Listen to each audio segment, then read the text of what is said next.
नमस्कार दोस्तों।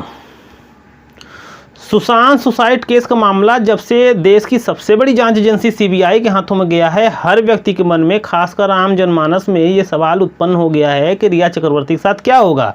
क्या सीबीआई रिया चक्रवर्ती के ऊपर आरोपों को साबित कर पाएगी? क्या रिया चक्रवर्ती अपने बचाव में तथ्यों को साबित कर पाएंगी? इस वीडियो का मकसद भी यही है, उन तथ्यों के बारे में आपको बताना, उन बातों के बारे में आपको बताना जिसका इस्तेमाल जो रिया चक्रवर्ती के खिलाफ जा सकते हैं, जिसका इस्तेमाल सीबीआई करेगी, और उन तथ्यों, उन बातों के बारे में बताना जो रिया चक्रवर्ती के पक्ष में जा सकता है, उसको रिया चक्रवर्ती इस्तेमाल करेंगी। यानी एक तरीके से पूरा कोर्ट ट्रायल की तरह होगा ये वीडियो।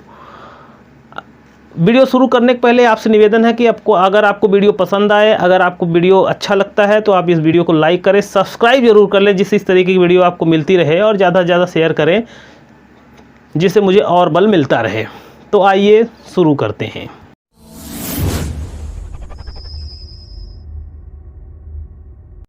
भारतीय साक्ष्य अधिनियम की धारा 6 कहती है कि जो तथ्य विवाद्य न होते हुए भी विवादक तथ्यों से इस प्रकार संसक्त है कि एक ही संव्यवहार का भाग है, वो तथ्य सुसंगत है, चाहे वह एक ही समय एक ही स्थान पर, विभिन्न समय विभिन्न स्थानों पर घटित हुआ हो।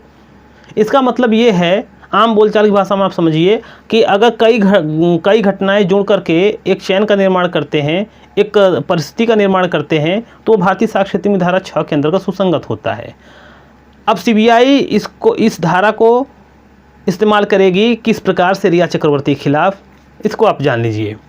रिया चक्रवर्ती का झगड़ा करके घर छोड़कर जाना, सुशांत सिंह का डिप्रेशन में आना और सुसाइड करना, ये चारों कड़ियाँ एक साथ अगर जुड़ जाएंगी तो आप पाएंगे झगड़ा करना, घर छोड़ना, डिप्रेशन में आना, आत्महत्या करना, एक ही कड़ी है उसके। यानी सुशांत सिंह की सुसाइड के लिए रिया चक्रवर्ती को सीबीआई इस धारा के तहत जिम्मेदार ठहराएगी, एक ही संव्यवहार का भाग, एक ही ट्रांजैक्शन के रूप में दिखा करके इन घटनाओं को।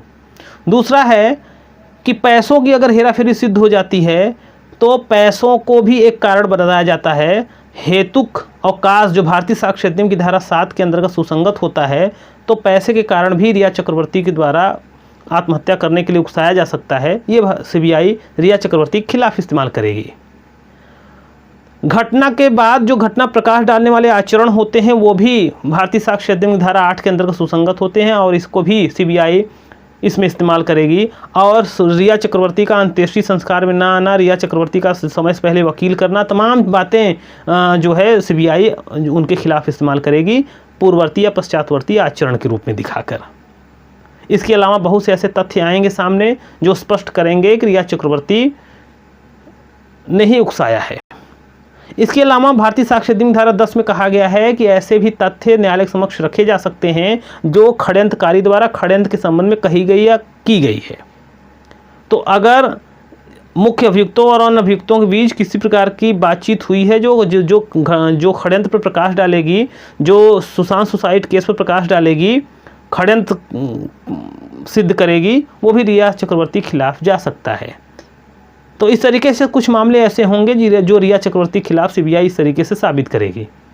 लेकिन कुछ तथ्य ऐसे भी हैं जिसको रिया चक्रवर्ती अपने पक्ष में भी साबित कर सकती है।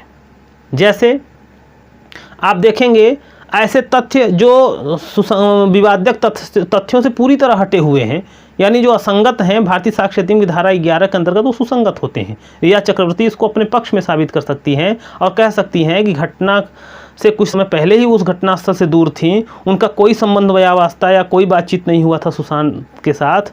तो इस तरीके से वो पूरी तरीके से इस घटना के लिए जिम्मेदार नहीं है, वो अपने पक्ष में इसको साबित कर सकती हैं।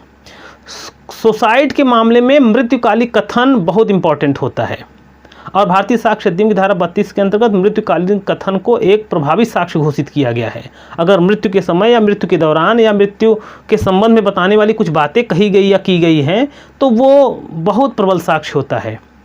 लेकिन सुशांत ने अभी तक, उनका न तो कोई सुसाइड नोट मिला हुआ है, न तो ऐसी कोई बातें अभी तक सामने आ पाई हैं जिसमें उन्होंने अपनी दुर्दशा के लिए रिया चक्रवर्ती को दोषी ठहराया हो। तो ये भी रिया चक्रवर्ती अपने पक्ष में साबित कर सकती है।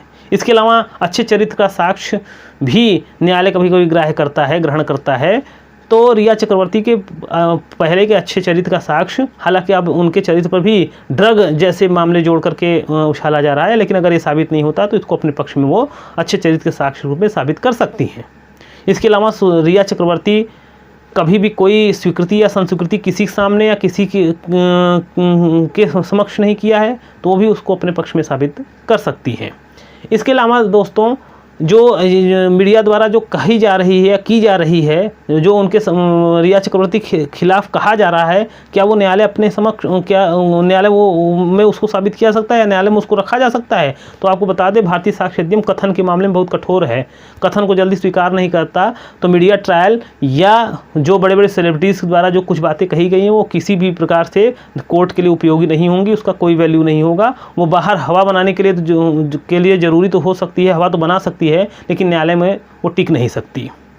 इसके अलावा सीबीआई जांच में मामला रिया चक्रवर्ती के से हट करके कोई ट्विस्ट ले सकता है, कोई मोड़ ले सकता है। जैसे अभी सुशांत और उनके पिता के संबंध खराब थे, ये भी ट्विस्ट मोड़ ले सकता है। इसके अलावा सुशांत की जो पूर्व सेक्रेटरी थी दिशा सालियान, वो भी इसमें मोड़ ला सकती हैं इस मामले में। इसके अलावा सुशांत सिंह का बार बार फिल्मों में उनका नाम कटना, ये भी एक मोड़ ला सकता है और मामला किसी दूसरी तरफ ले जा सकता है। हालांकि ये भविष्य में पता चल जाएगा कि कौन इसके लिए जिम्मेदार है। वैसे मेरा मानना है कि इसमें रिया चक्रवर्ती फंसती हुई नज़र आ रही हैं और हो सकता है कि रिया चक्रवर्ती फंस जाएं, लेकिन जब तक न्यायालय का निर्णय नहीं आ जाता कुछ कहना जल्दबाजी होगी। तो दोस्तों, अगर आपको ये वीडियो पसंद आया है तो आप इस वीडियो को लाइक करें, सब्सक्राइब करें, शेयर करें। नमस्कार।